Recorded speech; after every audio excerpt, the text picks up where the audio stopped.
How's your relationship with time? Are you wired and tired, stressed and overwhelmed, busy and going nowhere? Or just want to scale your business? Welcome to Take Back Time with your host, Penny Zenker. Penny focuses on books, strategies, tools, and tips to help you work smarter and approach your time more strategically. As a result, you can have more energy, focus, and get more done in less time. Be more efficient and effective. Get ready to take back time. Hello and welcome back to Take Back Time. You know, on this show, I seek out people who are in the productivity profession, coaches, speakers, entrepreneurs, and sometimes also just enthusiasts, people who are interested in entrepreneur and have been an entrepreneur, have made their own mistakes, have come back through those mistakes and learned. And so today I'm excited to have Maxim Dsouza with us because he is a productivity enthusiast. And we're going to dig in and understand why productivity is so important, because you're listening as a guest because you want to be more productive. You want to work smarter. So the only way we can do that is to learn from others and build those best practices. And it doesn't matter where you go or who you talk to. You're going to find the ability to learn from someone else's experience. And so you have to be open to that. So I want you to open up your thinking cap today and welcome Maxim with us today. Hey, Benny. So thanks for inviting me. It's a pleasure to be here. Absolutely. So, tell us a little bit about, your journey and why productivity is something that you're fascinated about, if that's the right word, fascinated. Yep, I think that's the perfect word. To begin with, I started my career in IT, and I'm still in IT, which I'll get to. I worked for a couple of years as a programmer, and I ran a startup, which was a tech startup, for 5 years. So we were into developing mobile and web applications, and we also had a couple of products of our own. So just for example, one of the products that we had back in India was a product like Yelp, which you have in US, but we were not limited to restaurants and services alone. We wanted to be a portal where you could have data of any brand at one place. So that was just one of the products that we developed. Overall, it was a roller coaster ride, lots of ups and downs. And we had a few successes, but primarily overall, the business was a failure. So we didn't really manage to achieve the level of success that we intended to. And for the past 5 years... Hold on a second, though. I don't like when people use the word failure. So I just want to kind of reframe that for everybody who's listening, because, I'm an entrepreneur and I've had businesses that didn't work out. I had a franchise for a kids' play park and it didn't work out, but I guarantee you learned a ton. So I like to say there's no failure, only feedback, right? So that it's preparing you for the next venture that you might take and what you might be able to do with that because of the lessons that you learned. And I want to come back to those lessons, and I'm sorry to interrupt you, but so you had your first go at it, you had some successes, but it didn't work out the way that you wanted it to. Absolutely.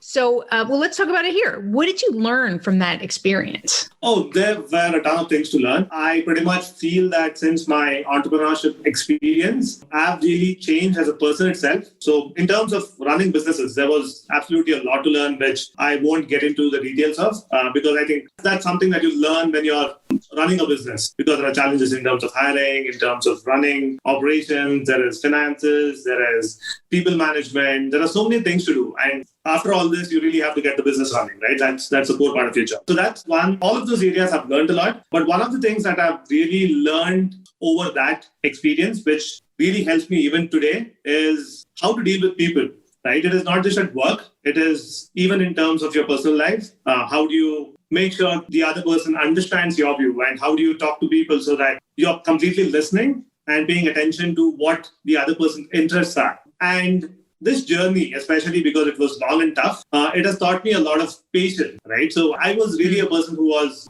very restless. I wouldn't say I was short-tempered, but I was quick to react. But over time, by going through the journey that I've been through, now I'm really calm and patient, right? Even before reacting to something, I really understand that I shouldn't be spontaneous. And the more time I take to react, the better my reaction will be. So that is, I feel, the biggest lesson that I've learned over my entrepreneurship journey. And of course, the part of IT and leadership and people management and operations, that is something that has been a big contributor as well. So let's talk about that. I think it's really interesting because I think as entrepreneurs, we've got this sense of urgency, which is like a gift and a curse at the same time. Yeah. So taking that energy, that seemingly like I've got to get this done and everything's highest priority. How do you think developing that patience and taking a moment to step back and to evaluate something before you take action, how has that made you more productive? What it helps on is in decision making primarily. And I was so touched by that experience, or the amount I learned from that experience is what I've written a book about. It's called The Magic of 2 Seconds. So this, though I write primarily about productivity and time management, one of the core areas that I write on my blog is also about decision making. And this is not about making big decisions where you're changing your career or you're finding a best opportunity to invest. So I primarily talk about little decisions, which is what you do on a daily basis. For example, if you take just 2 seconds to evaluate the task that you're working on, is it adding value to your long-term goals or not? Too often what we get caught up, like you said, right, entrepreneurs or anybody who is very keen about his career success, we just want to get things done, like one after the other. And we do get a lot done, but finally they contribute to nothing. Or maybe they contribute to something which we don't really care about, right? It might be a report that we generate on a daily basis, right? We are just doing it because of force of habit, but we don't take the time to think if this report is bringing any actionable value or not. So if you just take that 2 seconds to ask yourself before you begin a task, is this going to help my long-term goals? If yes, okay, do it. If not, okay, can I find a better time to do it? We cannot just skip every task that is coming our way because sometimes we do have to get things done, right? But finding the right time to do the right task is something that patience and taking that little 2 seconds of mindfulness will really help you with. Absolutely. I like that. And I think whether it's that maybe 2 seconds is a little bit short, but a minute, right? Maybe 60 seconds to ask yourself, as you said, I like that, is this the highest and best use of my time, or is this going to add to my long-term goals? Whatever quality question focuses you on what's the 20%, the most important thing that's going to get you 80% of the results. But I also think, and I talk a lot about, it's how people show up for their time, right? So even if you have to do, or that is the most important thing that you're going to work on, how can you do it most effectively? And if in that 60 seconds, you just get clear on what you're going to accomplish in that block of time and be a little bit more directed, it's going to give you greater attention in the moment, right? Have you more focused and have you more clear about what it is that you're going to achieve. So the way that you're going to show up for that block of time is going to be way more effective and powerful by taking that initial 60 seconds. That's right. I really like that. Now, you talked about your blog. So you're a big blogger, right? And so what's your favorite thing to write about? Like your biggest tip that you love to share? I normally write tips around productivity. I also write about time management, as I said. So one of my favorite tips is not to look for productivity tips as generic advice, because that's what normally people do. Let's say somebody is suffering with not being able to get things done. They just try to go and look up, okay, what are the 10 productivity tips that I can implement and get started today? But productivity is what I feel, getting things done which you care about faster and more efficiently. And to do that, you have to be aware of what are your problems. For example, I might have a different problem. For example, like I said, my earlier problem was I used to get a lot of things done. I had no problem with motivation. I was not somebody who was lazy. I used to just keep doing things, and that would contribute to nothing. Right now, what I now do is I try to make sure I'm more aware of what I'm doing. So my problem was completely different. So somebody else's problem might be different. They might have a lot of time, but they might not have the idea of mapping it to their real goals. And for somebody else, it might be distractions, right? And my phone is beeping, somebody is screaming behind my back, and that is my problem. So if you have to really find what works for you, you have to identify your problem first and find a solution for it, than finding the 10 best productivity tips to follow, because not everything works for everybody, and everybody is unique. Everybody has their own style of working. Everybody has their own obstacles to overcome. So that's not the only thing I write about, but that is something that I try to advocate. Most of the articles that I write, though there are listicles and stuff, I try to put in questions for people to ask themselves, is this really a problem? And if it doesn't work for you, it doesn't mean that you are not productive. It is just something that is not your problem and something that doesn't suit your style. Just try to find something which works for you and try to overcome the problem that you have and get things done which matter to you. Absolutely. So what's your current challenge that you're working through in your area of productivity? I still have a problem of going about a task for too long. Let's say I'm caught up on a task or I'm really interested in doing it and I'm in the state of flow and let's say I'm writing my blog post. I have other things to do, which is important as well. But I'm in the flow that I'm supposed to have finish this by an hour, and it has somehow prolonged. And I'm still going about it because I just want to get it done. So this is something that I'm trying to work on. And something that has helped me is time blocking. This is a concept that I'm sure anybody who is into time management would have heard. But I modify every technique that I read about and try to implement it for myself. For example, time blocking seems overwhelming for a lot of people. That is because the moment you read through it, the guide normally says that, hey, go schedule your entire calendar by blocks of 30 minutes or 1 hour. And it becomes difficult for most people to implement that. So what I implement is something which is a partial time blocking. I don't block my whole day by slots. I have specific blocks that I block through the day, which is only a few a day. So let's say, for example, the morning when I start my day, I spend 1 hour on writing content and I spend the next 1 hour on learning something. So this is about blogging or writing. So I spend my time learning. So that's 2 hours done. So those are my time blocks. But beyond that, I don't have a block for the next 3 hours. So that is more like I check email, I get some work done, I get some things done, and then I have my blocks again. So that kind of enforces me to fix the problem of going about a task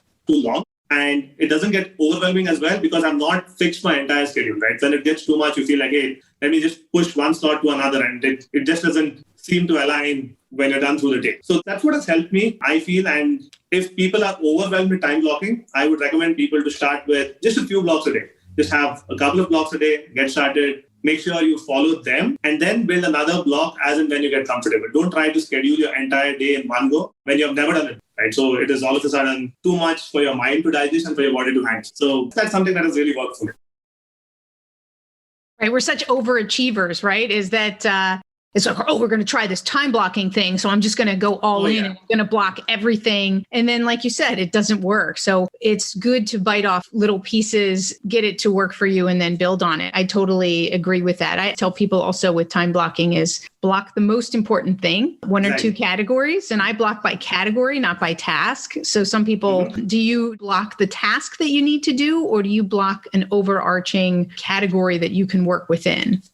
For me, what I do is my routine has been set such that my blocks, though you can call them categories, it has pretty much been a block which I do one task at a time, but it broadly still falls under a category. So if I have to categorize that, I spend 1 hour on writing, right? So it doesn't mean that I write only about blogging. I probably will write a part of my book as well. When I'm doing learning, I learn different components. So somewhere, yes, I do map categories, then specific tasks. And when there are ad hoc tasks, I leave a big block out so that I can fit whatever I want whenever the time suits best. I like that flexibility. I think that's what people think that's not part of time blocking is they think, it's so rigid, it's so structured. Exactly. They think there's no flexibility and it's all in the way that we implement it, right? Like anything. So I agree is we have to give ourselves flexibility. As a matter of fact, I think that people who are booked like event to event to event to event, like, or block to block to block, it's part of what creates so much stress for them is that there's no flexibility. There's, you feel like there's not really any wiggle room. I know if I start the day and my day is just jam-packed and there's no free space, it immediately creates a little bit of that stress in me. Exactly. Like, when am I even going to have time to go to the bathroom? So I think that flexibility and leaving yourself blocks of free time to fill in the gap the way that you want is very, very important. That's right. So what would you say, people like tools and they like shortcuts. Do you have what's your biggest, I want to ask you those two things. I'm going to separate them. What's your biggest shortcut that you use to make things easier for you or to get things done faster? The shortcut is probably planning the day is what I would say. It's not really a shortcut. It's a simple tip to implement. For example, every day before I begin my day, I try to write down the few important things that I have to get it done by that. I still write it down on a paper or a notebook, and I keep it right on my desk so that it's a constant reminder of what is important for that day. And even if there's some ad hoc responsibility in between, I really have it right in front of me that I have to come back to this task and get it done. So that's something that has really helped me, and I still follow it. It's been years, and that's one of the simplest tips that has been most effective for me. Awesome. And what are some tools that you love to use? That if you had to clear off your desktop, got a new phone or a new computer, what are the first apps that you would put on? I'm not much of a tool guy. I keep it down to the basics. So I use the bare minimum tools. I have a to-do list that I use, which is synced up between my phone and my whatever device I use. It's all there. And I also use my calendar. So though it is set for meetings, right, I have multiple calendars within my calendar. And that is one of my biggest tools for managing time. So let's say, for example, I have a task which is pending. Let's say I have to follow up with somebody, or if I have to finish a task by this day. I have a milestone or a deadline. I put it as an all-day event on my calendar. Okay. So every time I go back and look at my calendar for meetings or stuff, it's already mapped in my head as to what is coming. I don't have to make a conscious effort to look for, okay, what is it that is due for this week? Because I'm always looking at my calendar and it's right there popping up saying that, hey, you have to finish this preparation maybe for this podcast by this day. So so that's pretty much what I just keep it simple, and I use a lot of pen and paper, though technology has advanced. I'm into IT, but I'm a big believer of using pen and paper to note things down, to make mind maps. So I even have a board here. I don't know if you spotted it. So I do a lot of drawing, and I still keep checklists on the board, which is written down. So I'm much still of a pen and paper guy, or more of a traditional guy than a really big enthusiast of tools as such. Well, I think it's a really important point, because I know a lot of people who spend a lot of time implementing tools and then getting the next tool because that tool is just not quite good enough. And it's just like this tool to the next tool. And it can be a huge investment of time. And really, to be productive, we need very few tools. And sometimes too many tools can have just the opposite effect, right? Of taking up unnecessary time trying to manage all these tools and sync them and, all those types of things. So I like certain tools. I think tools are important, but I also believe that we should keep them down to a minimum. Absolutely. Awesome. So is there anything else that you wanted to share with the group today? Just one final thing that I would share is putting a value on time. That's something that I try to do on a daily basis. Normally what we do is we look at a day as, okay, I have my day ahead and I'm just going to go about it as it comes, right? But I really feel that every person should put a value on each hour of his time, whether it is the parameter can be chosen by the person itself. It can be, you can put a monetary value on it, or you can put in terms of the number of hours that you get to spend with your family, or number of hours that you get to achieve your goal, which might be something really different. Maybe somebody wants to travel around the world, right? So for me, I'm much of a numbers guy and have a lot of financial goals as well. So I put a value on my time in terms of a number, in terms of, okay, how much is your hour's time worth? So if I have to take up a task which takes 1 hour of my time, I really just make one simple calculation. Okay, is it going to yield me this much of return? It's not always about numbers or money, but when you have a comparison factor, it becomes very easy for you to make a decision saying that, hey, I shouldn't be spending more than an hour on this. It applies to little decisions as well. Let's say I'm going to a supermarket and there's a sale going on. There's no point trying to save 50 cents, trying to pick the best oatmeal and spend 15 minutes on it, right? Because you might have saved 50 cents, but you've actually lost money because you could have done something better in the same time. So find that factor of what you want to put your value on. It doesn't have to be money. And always make that decision in terms of weighing the time that you spend on the return that it is giving you. And if it's worth it, just do it. It makes your life and decision making a whole lot simpler. I'm a firm believer in valuing your time. Part of my 7-step of mastering time and time blocking, one of those steps is valuing your time. I believe it's also a shortcut, right? If we were to think about Absolutely, it, because if you aren't thinking about what the value of your time is, then you're not really also looking at the opportunity cost. If I do this, and you said this pretty much, I'm just using different words. If I do this, what am I sacrificing? What am I not doing? And what does it cost to do that? Like, you mentioned the oatmeal. So I have an uncle who, when I was younger, he would drive 40 minutes to get this sale to save a couple of cents on soda. And then he would buy cases of it. And then, of course, every time we went to his house, it had no fizz because so you have to think about that he was driving all that distance just to save a few cents. And then once he had it, he had so much of it, right? It wasn't the quality anymore. So we really have to think about the choices that we're making and whether they're smart choices. And it comes down to the value of our time. So if you're listening, what's the value of your time? What number would you put on the value of your time? And how do you value the tasks that come across? If you're an entrepreneur, what are you willing to delegate because you know that someone else can do it? Maybe they can't do it as 100% as good as you do, but if they can do 80% and it's good enough, wouldn't that be worth, depending on the value of the task, for you to hand it over?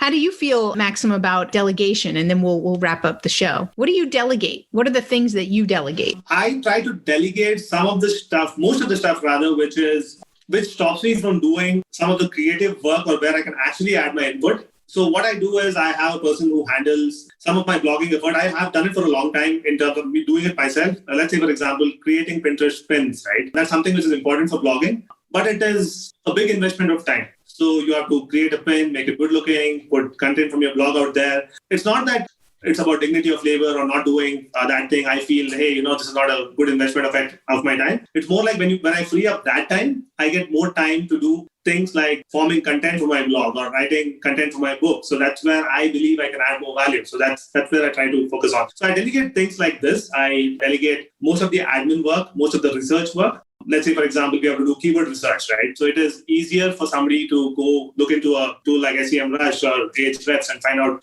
which keywords have volume and give me a set of keywords. And I can think about, hey, I can add good content on this topic. So that's where I focus my time on. But I do a lot of editing myself. I still do, even if I can give it to somebody else to edit my content, even on Grammarly or a simple tool like Hemingway, I feel it adds value for me because it improves my writing. Every time Grammarly or any tool for that matter shows, oh, this was a mistake, it becomes a correction in your head to tell that, hey, I have to do it right next time. And over a period of time, it really cuts short the effort of the other person as well, if you're collectively thinking as a team. And it also makes you grow and improve your skills. So I'm a big believer of delegation, and I really believe if somebody is interested to do a job, they should take it up and get all the credit for it as well, rather than somebody else doing it and taking all the limelight. Absolutely. And it's, limelight, when you're working together as a team, right? Great leaders want to give the limelight to other people. So, but what I was thinking about as you were talking about, you delegate, somebody else can do the research for the keywords and different things. Some things lead themselves that you can describe them, the steps that first you do this and then you do that. And so when there's an easy process and a set of steps that someone can do, those are repeatable and those are easy to give to someone else and have them repeat them for you and say, here's what you should have at the end of the day. So here are the deliverables, and you set some milestones in there for you to check in and see if there's any questions and how they're doing. And then you've just freed up your time. So those things really lead themselves to be easy to delegate, as if there's a simple process that they can follow. Exactly. Awesome. Well, tell us, where can we find your blog and other information about you? And, if there's anything else you want to share, go ahead and share it now. Okay. So you can find me on my blog, which is called productiveclub.com. As I said, I cover 3 areas: productivity, time management, and decision making. Right now, I'm doing a experiment of sorts where I'm having time management consultation with people. I provide it for free. I just go on a 3-week session with them, which is spread across where I have one meeting every week for 30 minutes. I talk to them, try to understand the problems. I open a Google spreadsheet for them and I write down what their challenge was and I give them some pointers to try. It's not that this problem is going to be solved by trying this. It's more like implement and tell me. So it becomes like a feedback loop where people gain from the tips that I give and I gain from them because I get to understand what are the different problems that each person is facing and what has worked and not worked, right?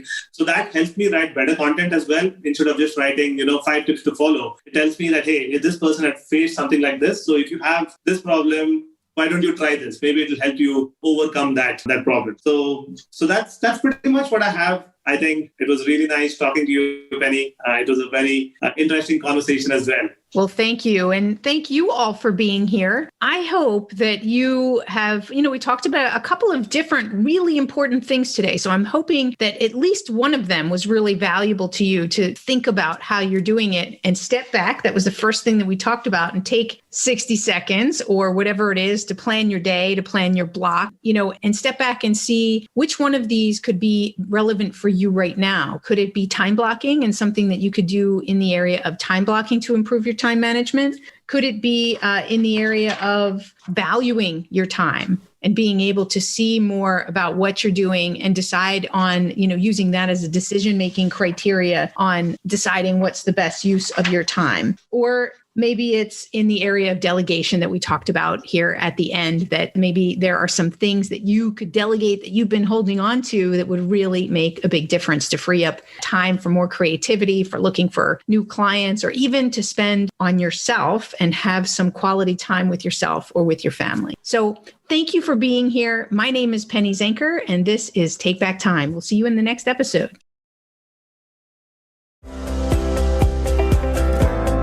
Thank Thank you for listening. Today's topic is another opportunity for you to put the knowledge you learned into practice. Tune in again next week for more strategies that will help you have more energy and focus to get more done in less time, so you can continue to take back time.